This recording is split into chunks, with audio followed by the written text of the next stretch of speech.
বিশ্ববিদ্যালয়ের নারী শিক্ষার্থীদের আবাসিক হলের ওয়াশরুমে হঠাৎ পাওয়া গেল একটি সন্দেহভাজন মোবাইল ফোন। মালিকের সন্ধান করতে গিয়েই উন্মোচিত হলো ভয়ঙ্কর সত্য। উদ্ধার হলো হলে থাকা নারী শিক্ষার্থীদের একাধিক গোপন ভিডিও। এই ঘটনায় তীব্র ক্ষোভে ফুঁসে উঠেছেন বিশ্ববিদ্যালয়ের শিক্ষার্থীরা। এমন চাঞ্চল্যকর ঘটনাটি ঘটেছে খুলনা বিশ্ববিদ্যালয়ের বিজয় ২৪ হলে। বুধবার রাতে হলের ওয়াশরুমে শিক্ষার্থীরা একটি মোবাইল ফোন দেখতে পান। এরপর ফোনের মালিককে খুঁজতে গিয়ে বেরিয়ে আসে এর পেছনের গোপন ভিডিওর কথা। জানা যায় ফোনটি ওই হলেরই ক্যান্টিন কর্মী ইমাম হাসানের। দীর্ঘদিন ধরে সে ওয়াশরুমের ভেন্টিলেটরের ফাঁক দিয়ে গোপনে নারী শিক্ষার্থীদের ভিডিও ধারণ করছিল এবং তা ছড়িয়ে দিচ্ছিল বিভিন্ন টেলিগ্রাম গ্রুপে। আসলে আমরা তো তখন খাওয়া দাওয়া আমাদের প্রায় শেষ, তখন হঠাৎ আমরা গিয়ে গোলমাল শুনতে পাই। তো আমরা ভিতরে গিয়ে দেখি যে ক্যান্টিনের যে লোক তাকে গিয়ে ঘেরাও করে রাখা হয়েছে এবং তাকে তার ফোন বের করে গিয়ে তার পাসওয়ার্ড দেওয়ার কথা বলা হচ্ছে, কিন্তু সে তার পাসওয়ার্ড দিচ্ছে না। সে বলছে তার পাসওয়ার্ড মনে নেই, এরকম বলছে।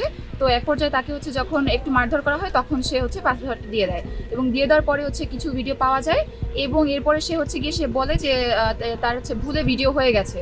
এরপরে সবাই মিলে তাকে মারধর করে। সুষ্ঠু তদন্ত এবং সুষ্ঠু বিচার চাই, কারণ আমাদের এক বেডের একজনের সাথে এরকম হয়েছে, কারণ আমাদের সাথে হবে না তার তো কোনো নিশ্চয়তা নেই। আমরা এর কঠোর বিচার চাই।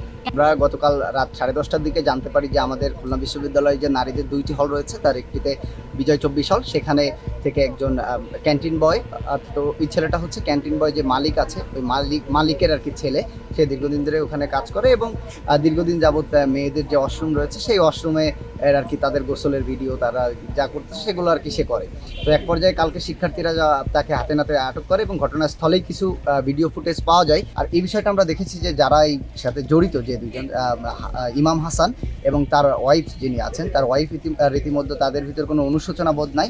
কালকে রাতেই বলছে যে আমার হাজব্যান্ড, যখন শিক্ষার্থীরা তার স্বামীকে জিজ্ঞাসাবাদ করছিল তখন সে বলছে যে আমার স্বামী তো ভিডিও করেছে, রেপ তো করে না, এই ধরনের কথাবার্তা তারা বলছে।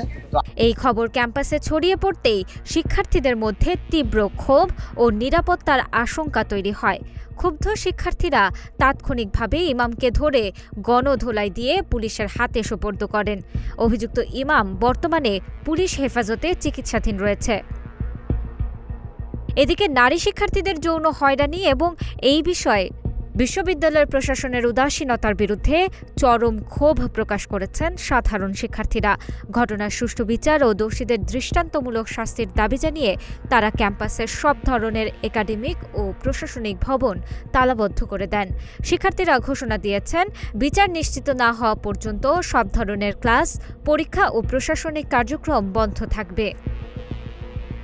ঘটনার বিষয়ে বিজয় ২৪ হলের প্রভোস্ট ডক্টর সেলিনা আহমেদ জানান, বিশ্ববিদ্যালয় প্রশাসন ইতিমধ্যে আইনানুগ পদক্ষেপ গ্রহণ করেছে। জব্দকৃত মোবাইল ফোনটি আলামত হিসেবে সিলগালা করে পুলিশের হাতে তুলে দেওয়া হয়েছে, যা ফরেনসিক পরীক্ষার জন্য পাঠানো হবে।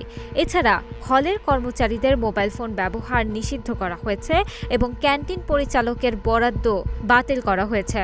তো আমরা যেটা ব্যবস্থা নিয়েছি সেটা রাতে আমরা পুলিশ এসেছিল হরিণটানা থানা থেকে, আমরা পুলিশের হাতে তাদেরকে হস্তান্তর করেছি এবং তার যে মোবাইল, সেই মোবাইলটা আমরা সিজ করে আমরা এটা সিলগালা করে আমরা পুলিশের হাতে তুলে দিয়েছি। পুলিশ এটা ফরেনসিক করবে, কারণ ওখানে আমরা 1, 2, 3 এরকম কিছু পেয়েছি। তো বিশ্ববিদ্যালয় প্রশাসন আইনগত দিক নিয়ে পুলিশের সাথে কাজ করছেন, কেসের বিষয়টা চলমান। আর আভ্যন্তরীণ ভাবে আমরা তাদের যে ক্যান্টিন পরিচালনার বরাদ্দ সেটা আমরা ক্যান্সেল করেছি। পুরো ঘটনা তদন্তে গঠিত 5 সদস্যের কমিটিকে আগামী 3 দিনের মধ্যে প্রতিবেদন জমা দেওয়ার নির্দেশ দেওয়া হয়েছে বলেও নিশ্চিত করেন হল provost. Tanasa Afrin, green TV digital.